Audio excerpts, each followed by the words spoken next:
So welcome to another wargame review from theplayersaid.com. My name's Alexander, and today I'm here all on my own. And that's because today we're doing a preview for Halls of Hegra, and this is from a company called Tompet Games.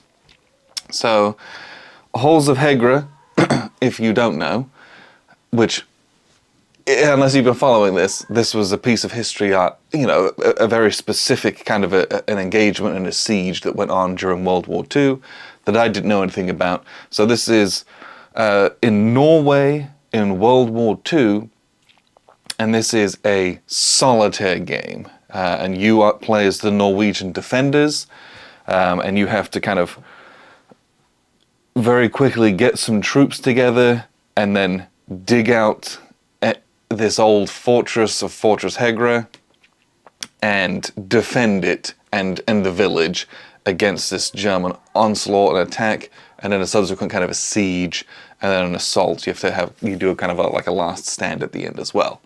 So purely from a topical standpoint, that was something that I've found immediately very interesting and engaging, because even with World War II games generally, I don't know if we've played many or any.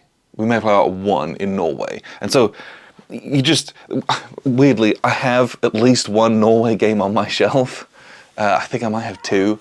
But I don't know, I feel like it's something that's often overlooked in World War II games. Or you might be interested in it, but it might be harder to get opponents excited into it. So it's great that I don't have to harangue someone else to play a game set in Norway in World War II, because this is a solitaire game and I can kind of do it myself. So when we talk about this being a war game, this is not a hex encounter war game. This isn't a kind of a point-to-point movement style game. Like a lot of these solitaire style games, this is one of those like a spinning plates kind of a thing. It's a resource management type game where you have a ton of stuff to do and not enough, units or supplies or resources to do it with, and it's trying to manage those and to kind of make it through and weather the storm, so to speak. So just understand that that's this style of game. Now, genuinely, I had seen the front cover of this. Tompet had kind of put out a preview of the artwork on it, and the artwork especially on like the cards, front and back, the box art is gorgeous. The map itself, I'll just kind of briefly show you. It's more of a functional type thing where it's lots of boxes and tracks and things like that. It's set out, the background is like a wooden desk with some like files and paper and maps and things. That's kind of the aesthetic of the map. But I saw the artwork on the front and on the cards, and I was like, yeah, some of it's so evocative with these, on the mobilization cards, these civilians, and then in the first attack, you got some ski troopers, and then, it's recruits with little rifles behind a loose stone wall. Just very evocative imagery that's very beautifully created. So that was a huge kind of boon to the game that immediately kind of drew me into it as well. So I really appreciated that. So the other thing that I'd seen was that this was in the style of something like, oh no, I think it's called This War of Mine, I believe. I think that's what it's called, which is a game I have not played, so I can't speak to whether it does or not, but that was something I'd seen. So if you've played that, apparently this is some similar type of concepts. Now, I haven't done a lot of solitaire gaming in this style necessarily. I've done some. To me, this kind of game reminds me more of something like, not a war game, but First Martians, if you've ever played that, although this is frankly much better than that. Or even something like Enemy Coast Ahead. And what I mean by that is that you have a story that goes through this game, and the different phases of the game that you play through are quite different. So in the mobilization phase, you know, there's an attack coming, but your main goal is to get recruits, to sort out your recruit bag, to bolster the morale of the village, so to speak, so that you can get defenders to join up with you. If your recruit bag gets full of doubt tokens in that early phase, you're going to have a very tough time of this game, because no one's going to be willing to fight because they don't think that you'll be able to do it, basically. You are, you know, going into the fortress. You have to, because the fortress is, you know, not been occupied because it's a defensive position. So as you go in, you have to try and clear the snow, send out parties to kind of uncover what equipment is in the fortress and what's usable, which is one of the really cool parts of this game. As opposed to things like the later attacks and siege parts of the game, where it's very much more focused on what you would expect. The German onslaughts coming in, having defenders ready to use their weapons and to shoot back, artillery barrages coming in as the Germans bring up artillery pieces, trying to withstand those as you take casualties.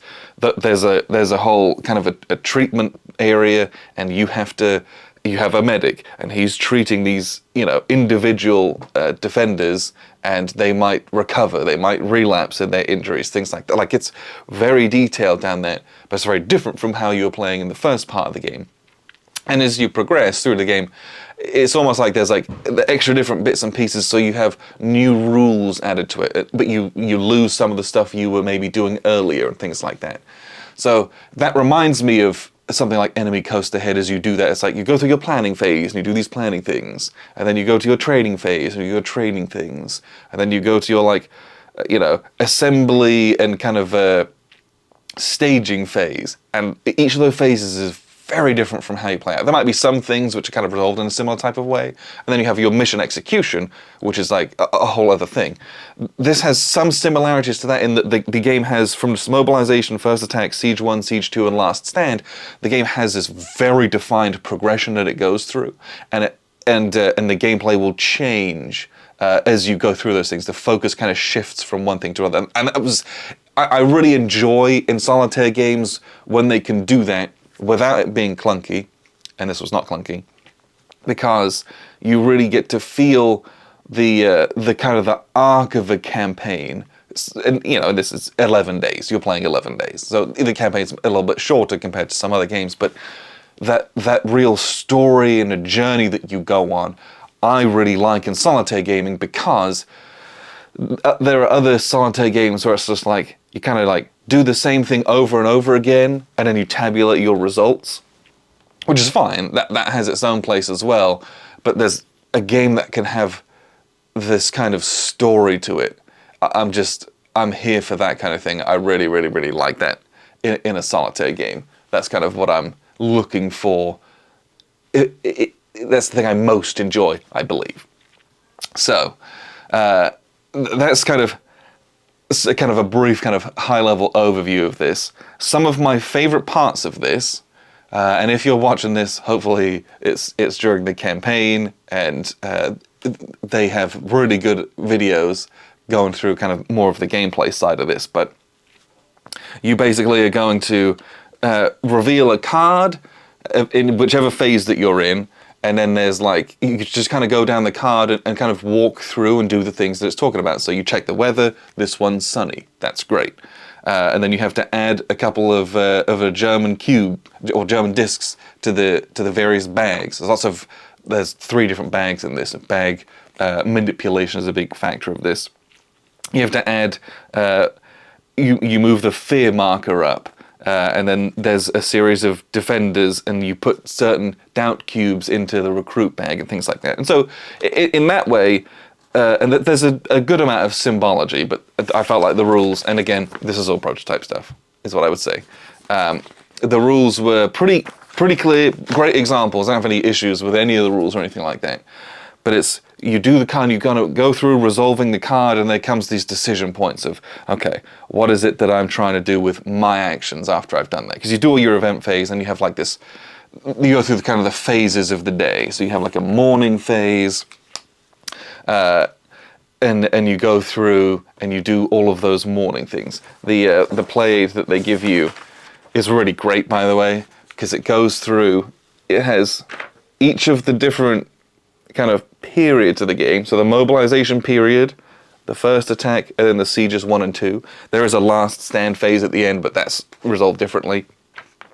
But you go down the mobilization phase, you just look at everything in this column. So you're not doing these 2 bits over here, you're just doing these ones over here. Some of the things you do in all 3 phases, but so basically you do all of your all the event stuff on here. And then there's a morning phase where you're going to kind of get everyone ready. So you have to spend supplies to get people from like tired to ready. If people are in the resting box, they go from resting to ready. If you don't pay supplies, then the tired guys just go to resting and they'll be available the next day, basically. So all those kinds of resource management that we love in this kind of game, that's all in there. And then you start going into your choices and things during the day phase. So am I going to go try to open a supply route? And there's rules on how to do that. There's artillery fire that can be done. Sending out your supply runs on pre-established supplies, and there's this whole supply run check that you've got, which is great. And then there's morale bits and pieces that go on, and then once you've done all of your choices, the things that you're trying to do, treating patients, shoveling and removing snow, which I'm going to talk about here in a second. This is one of my favorite parts of this. You kind of get through the whole day, and then you just move on to the next day, and you do the same thing again. But the attacks and things like that happen at the beginning of turns. So you're doing all that stuff to kind of try and prepare for the next day. And then so you move on to the next day and you resolve the next card, and the Germans are going to come at you, and then you do all of those things again, do some defense, push them back a little bit, ready yourself, and then they're going to launch another assault in the morning, that kind of thing. It's this great wave, but again, as you go from your mobilization, where your focus is on, setting yourself up, then when the attacks really start coming in and the heat starts coming, you're hoping to be much more ready than that. And that's when the attacks just start laying on. And the mobilization is the first 3 turns. Then you start getting into this first attack phase. And the first attack phase is, I think, 4 turns long. It might be 3 as well. But there's so many cards, so you're going to see, 3 of these cards. And that's the other really cool part of this, is because of that, your games will be so wildly different as well.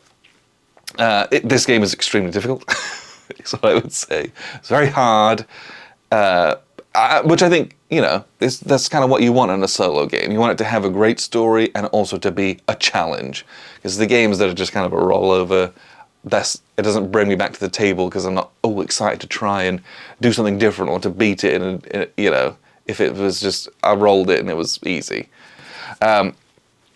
So the one thing that was such a huge standout to me in this game, outside of the kind of the different bags and bag building and manipulation, which was awesome, is the snow and the snow removal in the fortress. So again, think about this fortress, been abandoned for a long time, covered in, like, it's just half of it's buried in snow.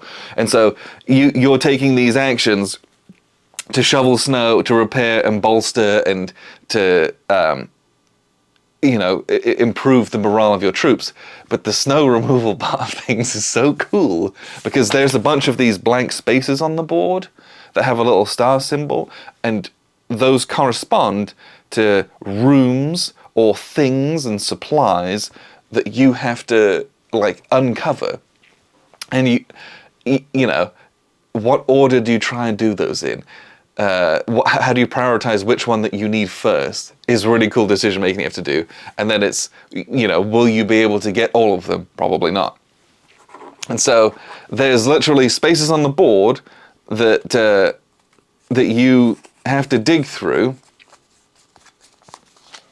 and once you've you assign guys to do those, and when you accomplish those, you get these snow cards, and the snow cards have on it, oh, we found a radio, and so there's a little slot for the radio on the board that goes on the board.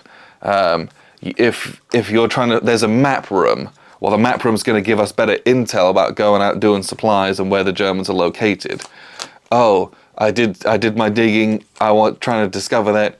Boom! I found the map room, and the map room and the radios. These unlock extra actions that we can do. They unlock more things that we can do. There's gun 1 is printed on the map because there's already a gun available to fire back at the Germans, but you can discover gun 2. So you know how you prioritize those, what comes up, and then it just gives you more options. But that was such a fun part of the game. Is here I got this fortress that's been abandoned and half the stuff's buried, and it's going through, and that little element of discovery, and it's like, oh, I got this cool thing that's a boon, or I got this thing which I'm like, oh, that's not great, but later on in the game turns out to be like really major. That was such a fun part of the game, because how many other historical war games do that? Not that many, frankly. And I just thought that was it was a great piece of theme, but also a really fun mechanic to engage with, that I also very much enjoyed as well. And the other part of the game, especially during the mobilization phase, but it became more evident, was the recruit bag. So in the game, you have a bunch of different types of defenders, and they're represented by colored discs. And there's a key for those. Again, these are prototypes, so actually some of the colors don't correspond all that well. But you have blue kind of recruits that just kind of bring in supplies. You have these green, they're called hunters, or the Jaeger types. Those guys are really good at like going out and foraging and doing your supply lines and that kind of reconnaissance. You have a blue, no, not blue. Again, the colors are different. So there are officers which are really good at, they're good at fighting, but they're good at encouraging other men, increasing morale. Then there's kind of regular defenders who are good at, obviously, doing defensive fire. And so you've got all these different types of defenders, and that's also really great in these kind of games. Having, it would have been really easy for them to just have like a bunch of different, all the same guys, and you just kind of assign them how you want. But anytime you get these kind of specializations, it's like, cool, I'm going to send this guy to do this because he's really good at that. But it makes those resources so much more precious because you only have, one officer on the board. Okay, so what's the priority to use him with? I've got all these defenders, and it's like, cool, I could put them all on these guns, but like, I desperately need them to go out and do other things, but they might be suboptimal at those, but the chance that they might succeed at that is greater of a need for me than them just doing their regular defending. And so how you allocate your resources is always important in these styles of games. But when you have, little specialized resources, you might lose out on like who to send where, because it's kind of like, well, this guy's going to do this and this guy's going to do this because that's kind of what they're built for. But that gray area between what, the excess or the desperate needs of sending suboptimal guys to do things is, I love that. Because those are always very, very interesting decisions as a commander in this kind of a scenario to have to do. And I really, really liked that aspect of this game as well. So this game was very enjoyable. It was very tough. Again, I only had, this is a prototype copy of the rules. So the things that I'm looking for are you know, everything was very functional in this. So it's not worth me yapping on about that, because I'm sure the components will be really great. Tompet made a game called Donning the Purple, and again, the components of that in the final production came out really nicely. But that's also a great game. A little 3-player Roman game. Check that out. But the one thing that I would really like in this, because the cards are great with the little flavor text on them, but I would love to have like a playbook with some history and maybe some further reading stuff on this, because the level of detail that you play at, where, you know, you have a guy in a triage bed that you're trying to like heal. That level of detail is the kind of level of detail that makes you want to read a book or a biography about this kind of an action and who these people were on an even greater level. And that's, I think, where this game succeeds immensely, is that it's such an interesting and detailed kind of an expose or a sandbox in which to play, that you can't help but feel kind of drawn into it. Even though you could strip it down to its bare bones and be like, yeah, this is kind of one of those tower defense style games, which it is, right? At its core, that's, you know, almost all solo games are either tower defense or tower attack. That's the reality of solitaire gaming. You know, the Germans are on this little AI and they move forward, line up some artillery pieces, sending in waves of infantry. You have to fight those back, right? That's what you would expect, but all the other bits and pieces, all the ancillary stuff to that to help you gather your forces, gain morale, keep them healthy, keep them fed, getting supplies to keep them fed, digging out and discovering parts of the fortress that you didn't have access to, all of that stuff, also whilst trying to maintain your morale so you don't collapse and surrender. You're trying to manage your fear tracks and your doubt tracks, because if your doubt gets really low, you get all these doubt cubes in the recruitment bag, and when you pull cubes out of that bag, or discs out of that bag, and there's doubt cubes, most of those recruits don't show up, and so you're just not getting defenders because no one wants to join a lost cause.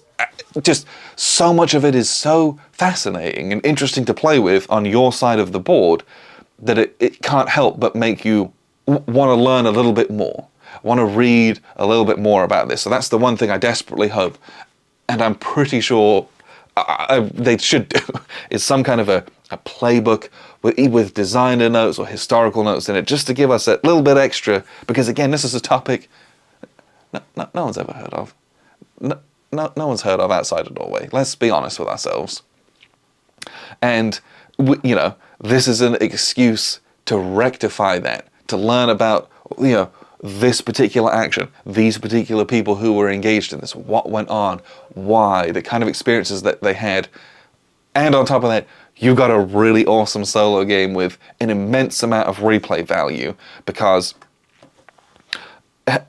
you know, yes, there's a lot of different cards. You're going to see 3 or 4 of these cards, and there's, you know, in this pre-production copy, there's like 10 or 12 in each of these decks. And so just from that, totally different experience. But, you know, one choice that you make, instead of sending a guy to man the guns, you send him on an extra supply run. How that changes the outcome of that particular turn, which will have a knock-on effect of, you know, the next German attack, even every decision point will have a very meaningful impact on the game, and how you win or lose. Yes, that's me. And so it's a game that you almost could never get bored of, and that's something that's a huge credit to this and to the design team. And I'm very much looking forward to having a completed copy of this, because they've got, you know, just little bits and pieces where they've got little icons on the various discs. These are just kind of regular discs. You know, they might be stickers, they might be embossed. The components, you know, they could do a lot of stuff with this, get a nice playbook in this. I'm sure they're going to do all that kind of stuff.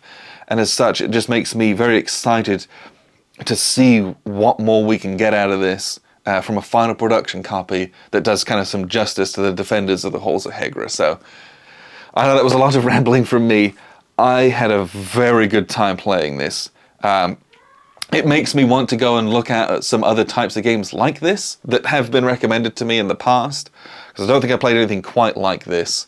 And it was just very, very engaging, and just a wonderful piece of learning as well. And I want to do more of that. So Halls of Hegra from Tompet Games, please check it out if you're interested. And appreciate you very much for tuning in. I've been Alexander from theplayersaid.com.